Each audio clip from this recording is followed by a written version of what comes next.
بسم اللہ الرحمن الرحیم.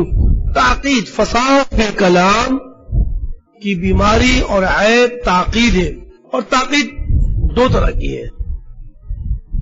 تعقید کا معنی یہی ہے کلام کا معقد ہونا. کلام کا معقد ہونا، معقد کا معنی یہ ہے کہ کلام اپنے معنی مراد پر ظاہر نہ ہو. جو جملہ آپ بولتے ہیں وہ جملہ ظاہری معنی نہیں دے رہا ہمیں. سننے والا پریشان ہے، ختم ہوا ہے، کیا کرے؟ سننے والا پریشان ہے. تعقید ہے، اور وہ خلل آیا ہے. کس وجہ سے آیا ہے؟ خلل آیا ہے، کلام کی دلالت نہیں ہو پا رہی ظاہر پر. وہ یا تو نظم میں، جملوں کے الفاظ میں بے ترتیبی کی وجہ سے، ٹھیک ہے، جس کو آپ کہتے ہیں خلل فی النظم، تقدیم تاخیر کی وجہ سے. مثال دے دی، وما مثلہ فی الناس الا مملکا ابو امی حی ابوہ یقاربہ. یا تو تعقید جو اپنے معنی مراد پر کلام ظاہر الدلالت نہ ہو تو وہ خلل ہوگا انتقال میں. یعنی ذہن جو ہے نا، ذہن توجہ کیجیے گا، ذہن جو ہے نا ان الفاظ کو، ان الفاظ کے ظاہری معنی سے حقیقی جو مراد ہے، اس کی حقیقی جو مراد ہے، ذہن منتقل ہونے میں ظاہری لفظ سے، ظاہری معنی سے، حقیقی معنی سے معنی مجازی کی طرف جانے میں، معنی حقیقی اور معنی مرادی، حقیقی نہیں معنی مرادی کی طرف جانے میں کچھ پریشان ہے. ذہن ذرا پریشان ہو رہا ہے. لفظ کا معنی دیکھ رہا ہے تو کچھ ہے، لیکن مقصد کچھ اور ہے. اس مقصد پر جانے میں اس کو دشواری پیش آ رہی ہے.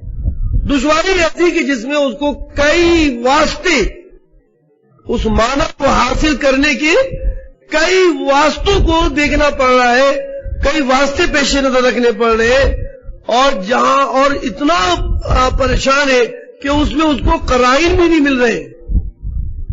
پھر تو وہ محنت کرتا ہے، اگر محنت کرتا ہے، کوشش کرتا ہے، آخر کار ان واسطوں کو استعمال کرتے اور قرائن نکالتے وہ آخر کار کامیابی کی منزل طے کر لیتا ہے اور اس تعقید کو حل کر لیتا ہے. لیکن اس کے حل کرنے سے کلام فصیح نہیں ہوگا. یہ یاد رکھیے گا، اس بیچارے کے کلام کو معنی حاصل کرنے میں، سنو بیٹا توجہ سنا، کلام کے معنی حاصل کر لیے اس نے اور وہ پیچیدگی دور تو کر لی، لیکن کلام کا ستیہ ناش ہو گیا. یعنی وہ کلام فصیح نہیں رہا. جس کے سمجھنے میں اتنی دشواری آئی وہ کلام فصیح نہیں رہا. ٹھیک ہے، معنی مراد ہم نے سمجھ لیا، تو اس کو کہتے ہیں تعقید، یہ خلل فی الانتقال. اور تعقید پیدا ہوئی انتقال میں خلل کی وجہ سے. یا سمجھیے بات. ابھی عبارت میں پڑھتا ہوں پھر میں آپ کو آگے شیئر سمجھاتا ہوں.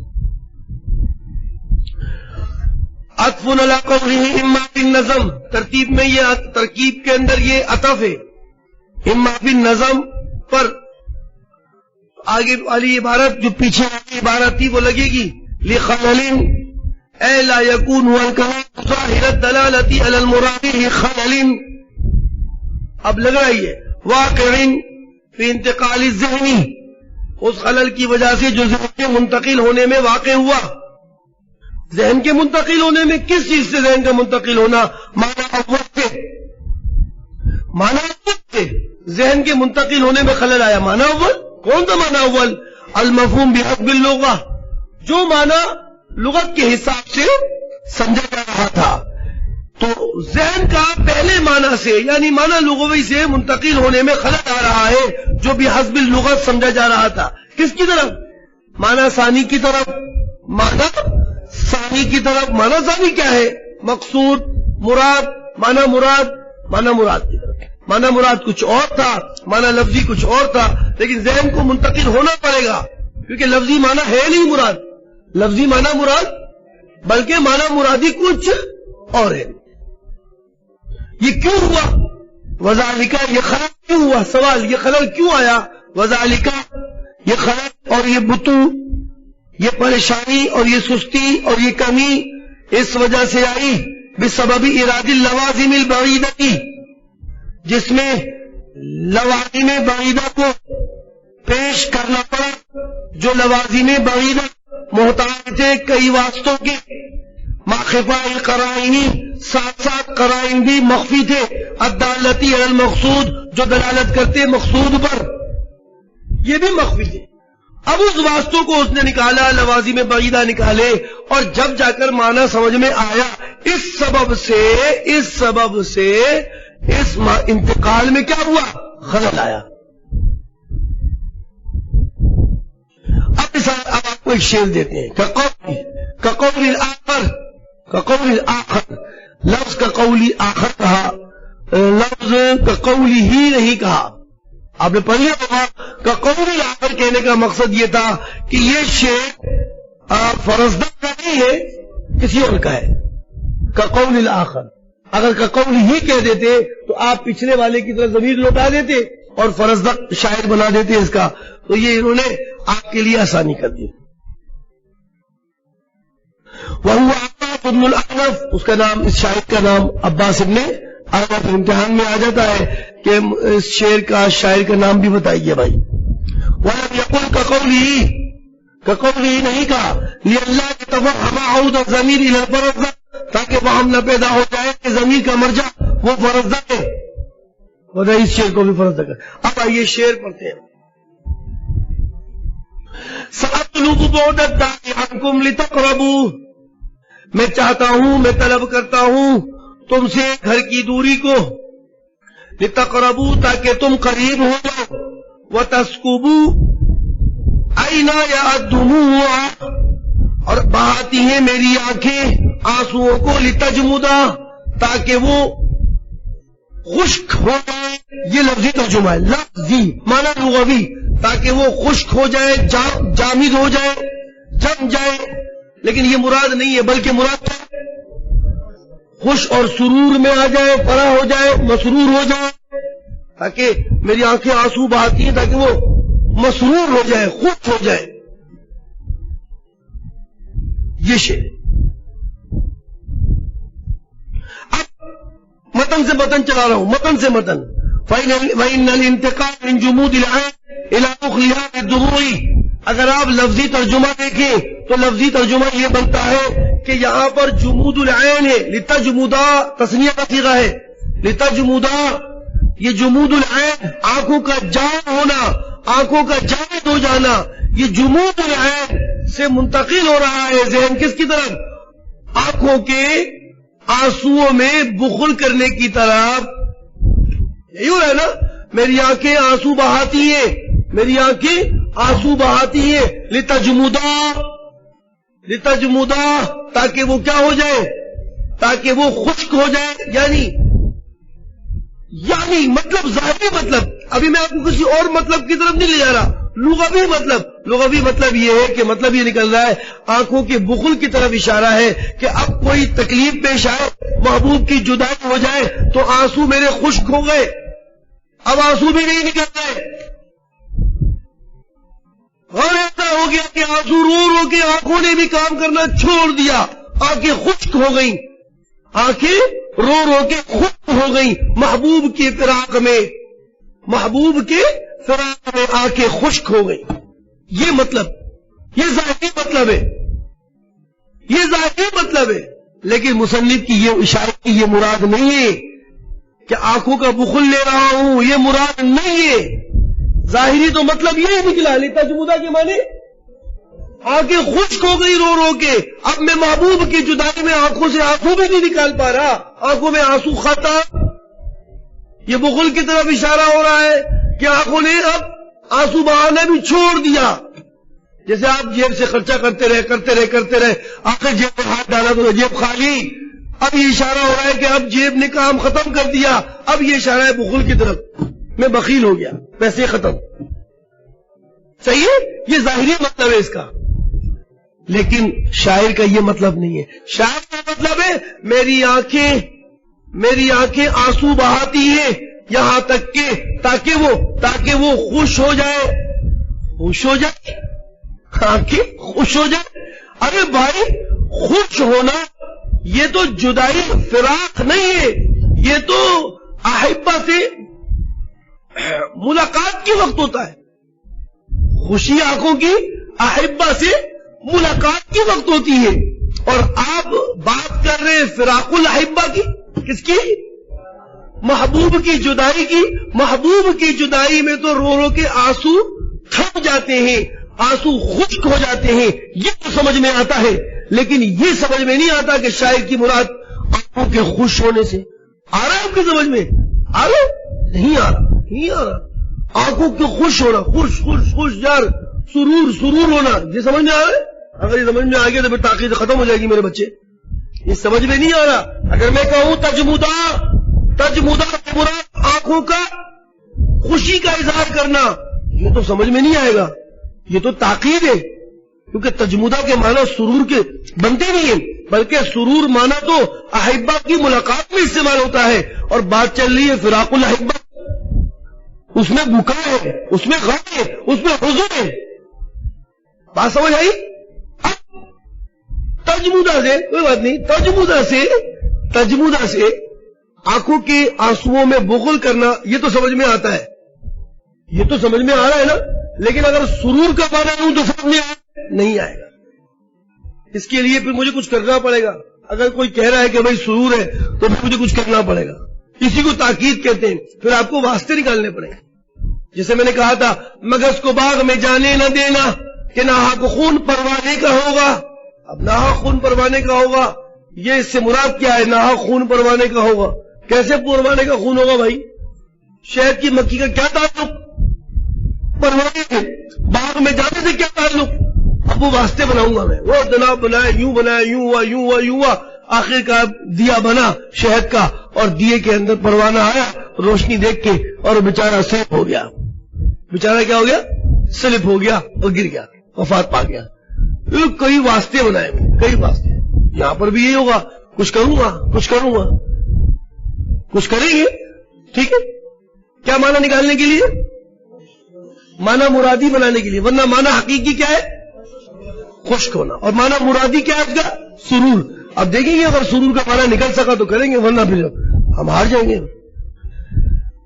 سأطلب بعضكم لتقرؤوا وتكتبوا، ہم بتائیں گے، ابھی تو آپ کو مطلب بتا دیا، ذرا تسکبو کو پڑھیں کیسے؟ تسکبو پڑھیں یا تسکوبا پڑھیں؟ تسکبو پڑھیں یا تسکوبا پڑھیں؟ کہتے ہیں کہ رفع کے ساتھ پڑھو زیادہ اچھا ہے۔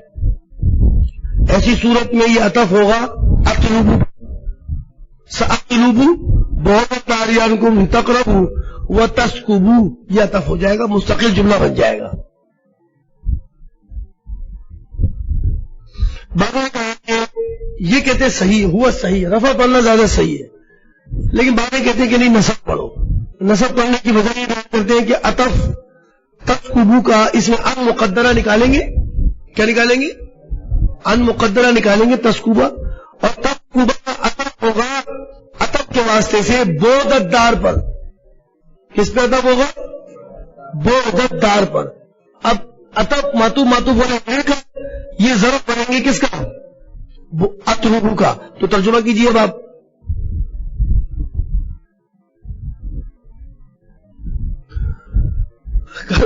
سأطلبو بعضکم، میں چاہتا ہوں، میں طلب کرتا ہوں تمہاری گھر سے دوری کو، اور میں طلب کرتا ہوں کس کو؟ آنکھوں سے آنسو کے بہانے کو میں طلب کرتا ہوں، محبوب کی جدائی میں طلب کرتا ہوں، یعنی میں چاہتا ہوں کہ تم گھر سے دور بھی ہو جاؤ، اور میں چاہتا ہوں اے آنکھوں اس محبوب کی جدائی پر تم رو، میں تم سے آنکھوں کے آنسوؤں کو طلب کر رہا ہوں، رو۔ یہ عطف ہوگا کس کے اوپر؟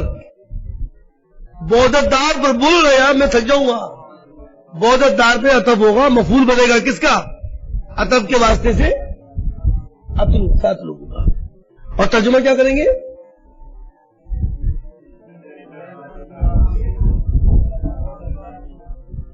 میں بودت دار کو بھی طلب کرتا ہوں اور میں آنکھوں سے آنسو، تو یہی ترجمہ بنتا ہے۔ تو اس ترجمے کے لحاظ سے اب دیکھیں گے تو تسکوبہ جو ہے نا پڑھنا چاہیے، کیونکہ بودت دار بھی کیا ہے؟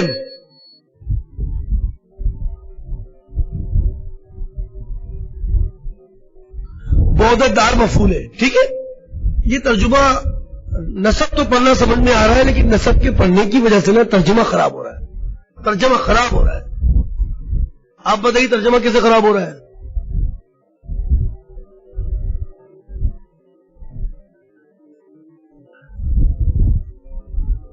میں بتا دوں، چلو مسئلہ یہ ہے کہ ہوگا یہ لازمت محبوب سے اپنی محبت کا اظہار کر رہا ہے اور اس کی جدائی اور فراق میں تڑپ رہا ہے نا.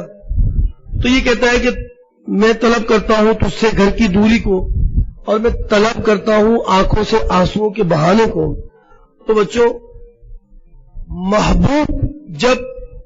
عاشق جب محبوب کی جدائی کو دیکھتا ہے نا تو آنسو کے بہانے کو طلب نہیں کرتا، آنسو خود بخود کیا آتے.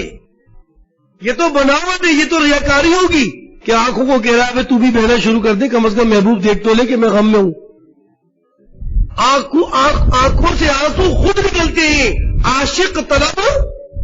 تو لہذا اگر میں نسب پڑھوں گا اور عطف کروں گا بودت دار پر تو یہ ترجمہ صحیح نہیں ہوگا، کیونکہ ترجمے کے اندر خرابی آ جائے گی.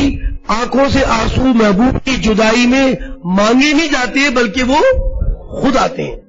ایک بات. دوسری بات، تسکبو کو نسب پڑھے لیکن عطف کر لے تقربو کے اوپر. کس پہ عطف کر لے؟ تقربو کے اوپر عطف کر لے.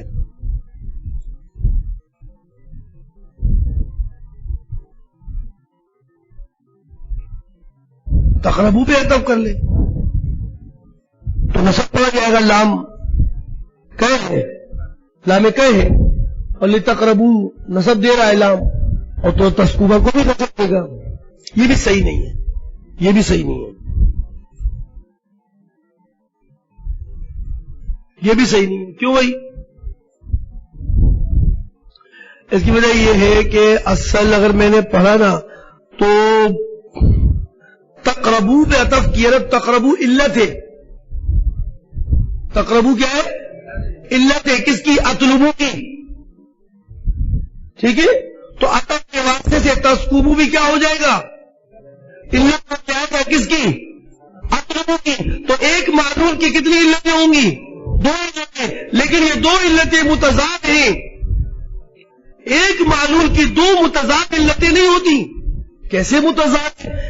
اطلبو میں طلب کرتا ہوں بودت دار تم سے تاکہ تم قریب ہو جاؤ، یہ علت ہے. اور میں طلب کرتا ہوں بودت دار کو تم سے تاکہ آنسو بہائے، آنکھیں جو ہے آنسو بہائے. یہ علت ہے جدائی کی، فراق کی. تقربو علت ہے وصال کی، اور تسکبو علت بن رہی ہے فصل کی شکل پر. وصل اور فصل کے اندر کیا ہے؟ تضاد، کیونکہ آنسو بہاتے جدائی پر، اور تقربو کے معنی ہے قریب ہونے پر. تو قریب ہونا علت اور دور ہونا علت 2 متضاد چیزیں ہیں. ایک معلول کی 2 متضاد علتیں. چل گیا سبق؟ ساتلبو بودتدار یامکم لتقربو و تسکبو. رفع پڑھو زیادہ اچھا ہے. اطلبو پہ عطف ہو جائے گا، بات ختم ہو جائے گی. والصحیح اینا یا الدموع لتجمدا. میں طلب کرتا ہوں بودت دار کو تم سے تاکہ تم قریب ہو جاؤ، اور میری آنکھیں آنسوؤں کو بہاتی ہیں لتجمدا، تاکہ وہ کیا ہو جائے؟ مانا بھائی خوش ہو جائے. تو کہنے لگا لتجمدا یہاں پر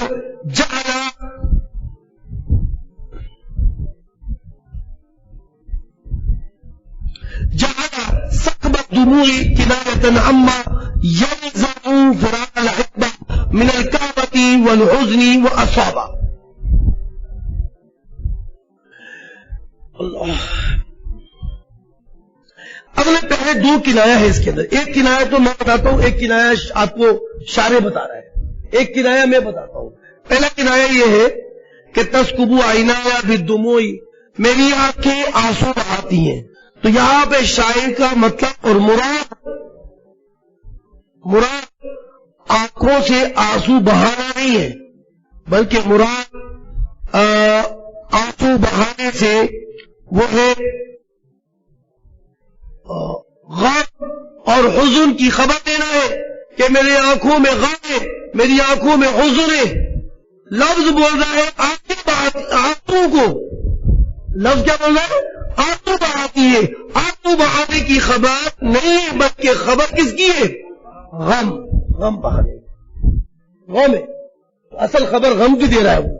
ایک کنایا تو یہ ہے. دوسرا کنایا لتجمدہ میں آئے گا. آئیے دیکھیے، جہاں تک دموعی، دیکھیں آپ، بنایا دمو کے بہنے کو کنایا بنایا کس سے؟ اما یلزم فراق الاحبہ، جو فراق احبہ کو کیا ہے؟ اما اس سے کہ یلزم فراق الاحبہ، جس کو محبوب کی فراق کیا ہے؟ لازم ہے. اور محبوب کا فراق میں کیا لازم آتا ہے؟ من الکابتی والحزنی، رنج اور غم. کیا لازم آتا ہے؟ رنج اور غم. وہ اصابہ، یہ صحیح ہے. وہ اصابہ، یہ کنایا کیا ہے؟ یہ کنایا صحیح ہے. اگر کچھ شاعر نے مشکل کر دیا ہے، یہ بیچ میں فراق الاحبہ بول کے شاعر نے مشکل کر دیا ہے. سنو بیٹا، اگر شاعر اتنا بھی کہہ دیتا نا کافی تھا.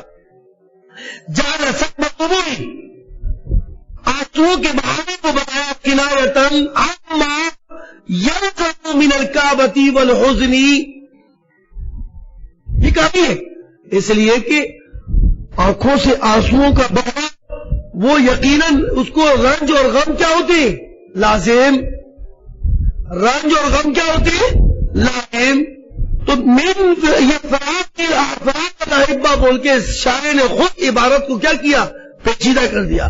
یعنی مطلب یہ کہ جیسے کعبہ رنج اور حزن فراق الاحبہ کو لازم ہے، اسی طرح آنکھوں کے آنسوؤں کو بھی کعبہ اور رنج اور حزن وہ کیا ہے؟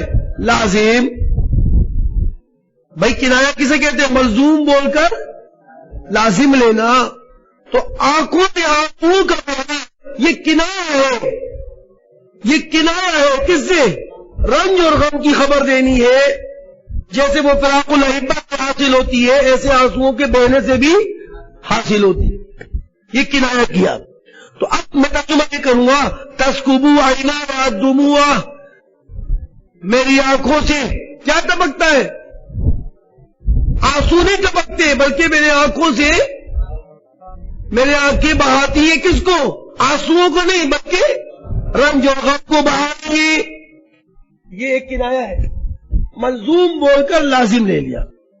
میرے آنکھوں سے آنسو نہیں بہتے، بلکہ میرے آنکھوں سے رنج اور غم لے رہا ہے. یہ تو بالکل ٹھیک ہے، یہ بالکل ترجمہ صحیح ہے. لفظی معنی کے معنی مرادی پر آ گئے ہم. یہ معنی مرادی ہے غم، رنج اور غم. لفظی معنی آنسو اور معنی مرادی کیا ہے؟ رنج اور غم. یہ سب ہے بالکل. آگے کہتے ہیں لیکن اخطا، لیکن شاعر نے غلطی کر دی ہے. کس میں؟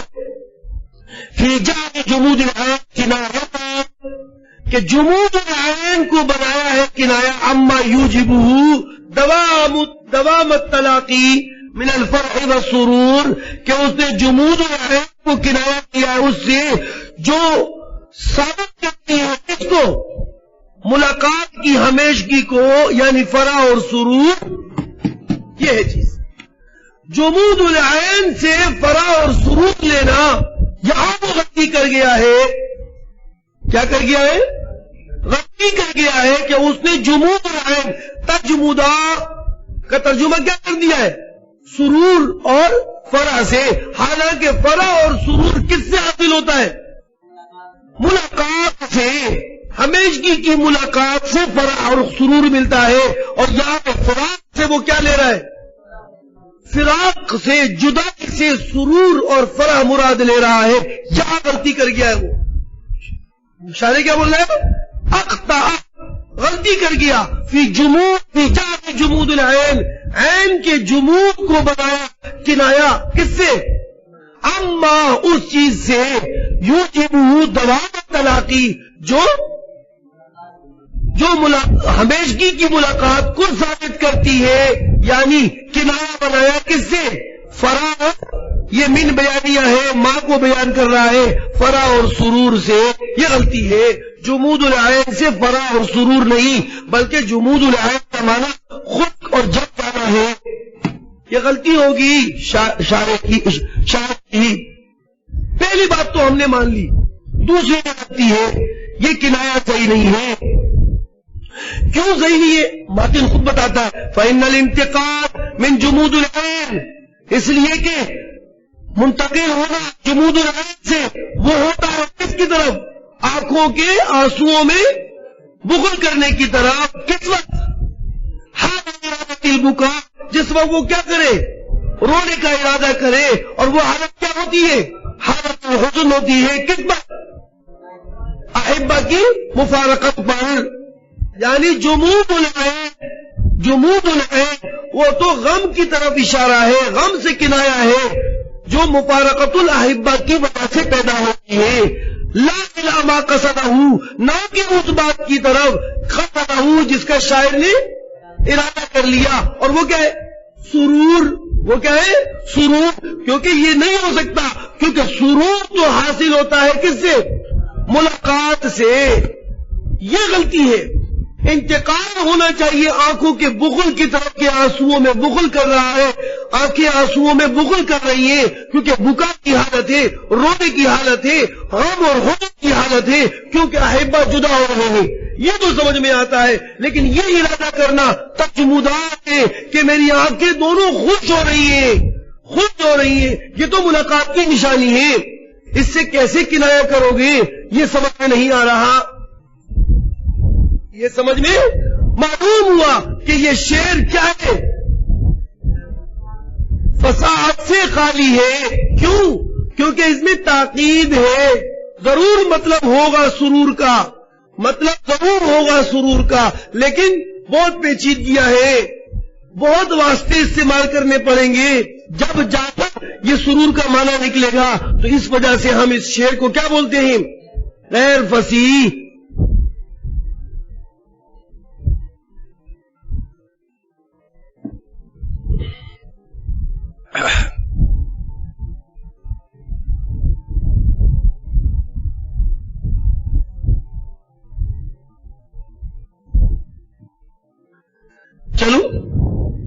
چلو عجیب بات ہے، آپ میں تو کوئی پوچھ بھی نہیں رہا کہ یا استاذ، چلو تاکید تو سمجھ میں آ گئی کہ تجمدہ سے مانا جو سرور کا ہے وہ تو کنایا بنایا انہوں نے سرور سے، یہ تو ملاقات کا حاصل تھا، لیکن آپ بتائیں تو صحیح کس واسطوں سے سرور لے رہے ہیں آپ؟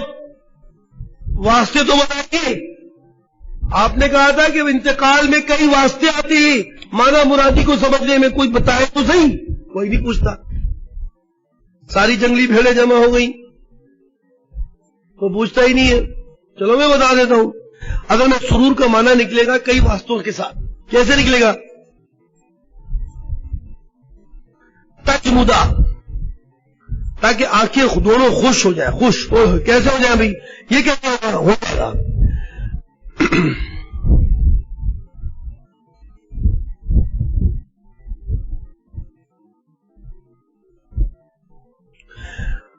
آنکھوں کا جمود اختیار کرنا، آنکھوں کا نہ ہونا، یہ جمود العین، یہ اس وقت ہوگا کہ جب آنسو بہنا کیا ہو جائے؟ ختم ہو جائے۔ تجمدہ جمود العین کب ہوگا؟ جب آنسو بہنا بند ہو جائے۔ آنسو بہنا کب تک ہوگی؟ جب غم ختم ہو جائے۔ آنسو بہنا کب ختم ہوں گے؟ جب غم ختم ہو جائے۔ غم کب ختم ہوگا؟ جب سرور حاصل ہو جائے گا۔ تو غم کیا؟ سرور، غم زیر سرور کی، تو غم کب ختم ہوگا؟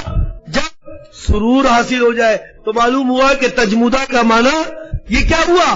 سرور کا اس معنی میں ہوا کہ آنکھیں خوش ہو گئی، آنکھیں آنسو نہیں بہا رہی، اس لیے کہ کیا ہوا کہ کیا ہوا؟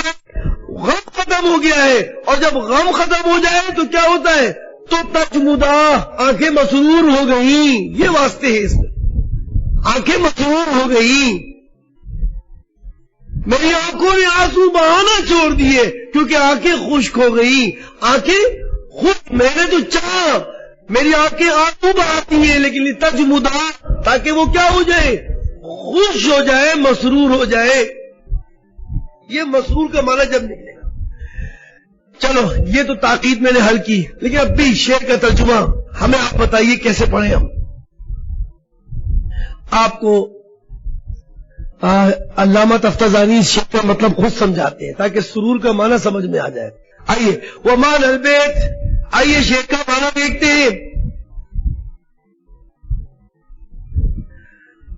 مختلف عبارات کے ساتھ انی پڑھ رہا ہوں.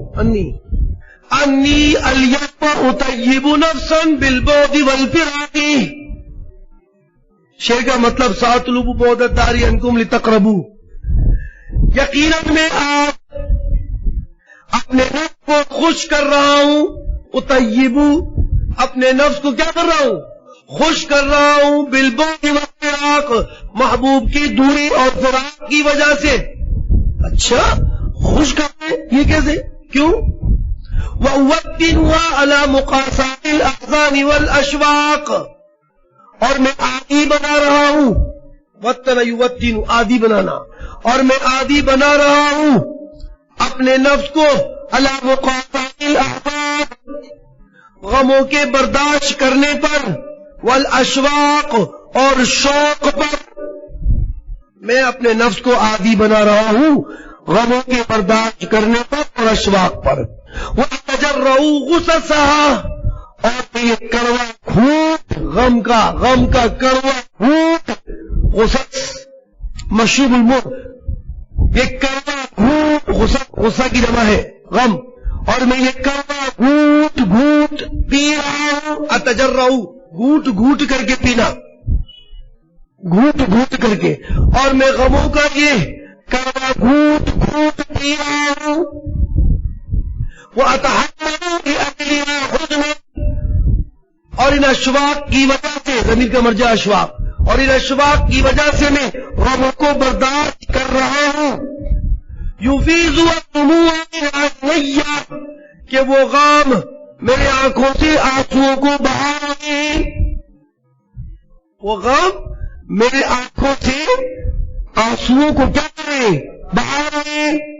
لِأَتَسَبَّبَ بِذَلِكَ، باہر ہے نا، میں تو چاہ رہا ہوں یہ دور ہو رہے ہیں، میں کہہ رہا ہوں میں عادی اپنے آپ کو بناؤں گا اس شوق کی وجہ سے. میں یہ گھونٹ کرنا رہوں گا، میں برداشت کروں گا میں برداشت، تاکہ کیا ہو؟ لِأَتَسَبَّبَ، تاکہ میں ذریعہ بناؤں. بِذَلِكَ، تاکہ میں ذریعہ بناؤں. بِذَلِكَ، کس کا؟ اس کے ذریعے، اس برداشت کے ذریعے، اس غموں کے گھونٹ کے ذریعے، اس اشواق کے ذریعے میں ذریعہ بناؤں. إِلَى وَصْلٍ يَدُومُ، دائمی وقت وَمَسَرَّةٍ لَا تَطُولُ، اور ہمیشہ کی خوشی کا. کیسے؟ فَإِنَّ الصَّبْرَ مِفْتَاحُ الْفَرْجِ، کیونکہ صبر کرنا یہ فرج اور کشادگی کی کیا ہے؟ کنجی ہے. وَمَا كُلِّ عُسْرٍ يُسْرًا، اور ہر تنگی کے بعد آسانی ہے. وَلِكُلِّ بِدَایَةٍ نِہَایَةٌ، اور ہر ابتدا کے بعد نہایت بھی ہے. یہ ہے سرور میرا. میں آج، اب شعر کا مطلب سے سن لے، میں آج اپنے محبوبوں کی جدائی پر افسوس کر رہا ہوں، غم کھا رہا ہوں، تکلیف برداشت کر رہا ہوں. یہ تکلیف میری آنکھوں سے آنسو کو بہا رہی ہے تاکہ لتجمدہ، آنکھیں خوش ہو جائیں. کیوں آنکھیں خوش کیسے ہوں گی؟ اس لیے کہ مجھے پتا ہے کہ ضرور بھی ضرور صبر کرنا یہ مفتاح الفرج ہے، کشادگی کی کنجی ہے، اور یقیناً تنگی کے بعد آسانی ہے، یقیناً بدایت کے بعد نہایت ہے. ہر بدایہ کو نہایت ہے. ضرور مجھے اس غم کے بعد کیا ملنے والا ہے؟ خوشی اور سرور.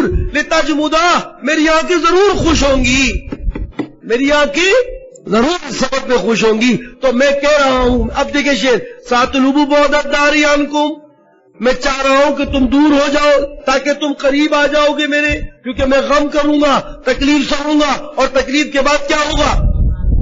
آسانی آئے گی، میری آنکھیں آنسوؤں کو بہائیں گی، اور آنسوؤں کے بعد کیا ہوگا؟ تجمدہ، آنکھیں خوش ہو جائیں گی، کیونکہ میرے اس رونے سے مجھے پتا ہے کہ مجھے دائمی وصل ہوگا، اور دائمی مجھے ہمیشہ کی مسرت حاصل ہوگی۔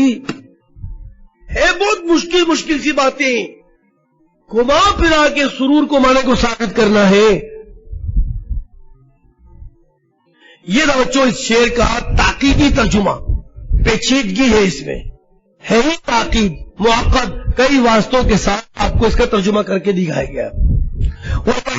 شیخ عبدالقاہر کے دلائل الاعجاز، اور اسی طرف جو ترجمہ ہم نے کیا ہے شیخ عبدالقاہر نے دلائل الاعجاز کتاب کے اندر اسی بات کی طرف اشارہ کیا ہے، وَلِلْقَوْمِ هَٰذَا كَلَامٌ فَاسِدٌ، اور قوم نے بھی اس نے بہت سارے کلام کیے ہیں لیکن سارے کے سارے بیکار ہیں، اور وَاللَّهُ بِالشَّرْعِ، ہم نے اس کا بیکار ہونا شرع میں بتا دیا ہے، ہم نے اس کا بیکار ہونا شرع میں، مطلب شعر کے معانی سرور کے لحاظ سے اور بھی بہت سارے نے کیے ہیں، لیکن جو ہم نے کیا ہے وہ شیخ عبدالقاہر نے اپنے دلائل الاعجاز میں بیان کیا ہے۔ بچوں ایک معنی کسی اور نے یہ بھی کیا ہے، شاید کہتا ہے کہ میں تم سے بعد بار کو طلب کرتا ہوں تاکہ تم قریب ہو جاؤ، یہ اصل میں زمانے سے شکوہ ہے شاعر کا۔ شاعر کہتا ہے کہ زمانہ ہمیشہ الٹ کام کرتا ہے، زمانہ ہمیشہ کیا کرتا ہے؟ الٹ کام کرتا ہے، اس سے جو مانگو اس کی جگہ پر اس کی ضد دیتا ہے، اس کی جگہ پر اس کی ضد دیتا ہے۔ تو میں زمانے سے آج اپنے محبوب کی جدائی مانگتا ہوں تاکہ زمانہ بچے اپنے یہ تو جدائی بڑھ رہا ہے، اس کو وصل دے دو، اس کو ملاقات دے دو۔ تو میں کہہ رہا ہوں ساطلب بعد الدار عنکم، میں تم سے چاہتا ہوں کہ تم دور ہو جاؤ، یقین بتانا پڑے گا کہ یہ تو دوری چاہتا ہے، اس کو دوری مت دو، اس کو قریبی دو، تو میرے محبوب مجھ سے جدا نہیں ہوں گے، تب مدا تو میری آنکھیں کیا رہیں گی؟ خوش رہیں گی۔ سمجھ رہے آپ؟ یہ ترجمہ کسی نے کیا ہے، یہ پسند نہیں آیا متول کے اندر، انہوں نے اس پر شبہات کیے۔ ایک ترجمہ کسی اور نے بھی کیا ہے، شاید کہہ رہا ہے کہ میں نے اپنے محبوب کی جدائی کو چاہا، ذات النبوت کی، میں چاہتا ہوں کہ تم مجھ سے محبوب دور ہو۔ کیوں؟ کیونکہ میرا محبوب مجھ سے فراق چاہتا ہے، مجھ سے جدائی چاہتا ہے۔ تو میں نے کہا یار جب میرا محبوب مجھ سے دوری چاہ رہا ہے تو میں بھی محبوب کی طرح، محبوب کی چاہت میں، محبوب کی خوشی میں بھی کیا کرتا ہوں؟ فراق چاہتا ہوں محبوب کا۔ اے ساتھ بعد الدار عنکم، تاکہ تم دور ہو جاؤ مجھ سے، محبوب دور ہو جاؤ۔ اس سے کیا ہوگا؟ اس سے فائدہ ہوگا، محبوب دیکھے گا تو میری چاہت میں ہی اس نے فراق چاہتا، میں نے بھی فراق چاہت سے، اور اس نے میری چاہت کو پیش نظر رکھ کے مجھ سے کیا کہا؟ فراق چاہ لیا، تو کیوں نہ میں اس پر رحم کھاؤں، یہ اور تب کھاؤں، اور بجائے فراق کے میں کیا ہو جاؤں؟ اس کے ساتھ ملاقات کر لوں، اس کے ساتھ اس کے قریب ہو جاؤں، تو وہ محبوب میرے پہ ترس کھائے گا، اور میری اس ادا کو دیکھ کر، میرے اس معاملے کو دیکھ کر وہ بجائے دور ہونے کے مجھ سے قریب آئے گا۔ لتجمدا، تو میں محبوب کی دوری چاہ رہا ہوں، تو محبوب مجھے دوری کو دیکھ کر وہ میرے کیا ہوگا؟ قریب آ جائے گا، اور میری آنکھیں کیا ہو جائیں گی؟ خوش ہو جائیں گی۔ تاخیر ہے، مائی کا لال کیا باپ کا لال بھی نہیں سمجھتا اس کو، میں نے کون سا سمجھا ہے؟ سمجھو نا، یہ سمجھ رہا ہے حالانکہ ابھی یہ ذرا میں غریبوں کا کردار سن لوں گا نہیں آئے گا۔ تو یہ تھا کہ دو ترجمے میں نے اور کیے، اس کے دو ترجمے اور کیے ہیں ساتلب بعد الدار کی، لیکن یہ شاعر کو کہ شاعر کہتا ہے یہ پسند نہیں ہے۔ وَلِلْقَوْمِ هَٰهُنَا كَلَامٌ فَاسِدٌ، اس شعر میں انہوں نے اور بہت سارے لوگوں نے ترجمے کیے ہیں جو فاسد ہیں، اور بِالشَّرْعِ، جس کو میں نے اپنی شرح میں پیش کیا ہے۔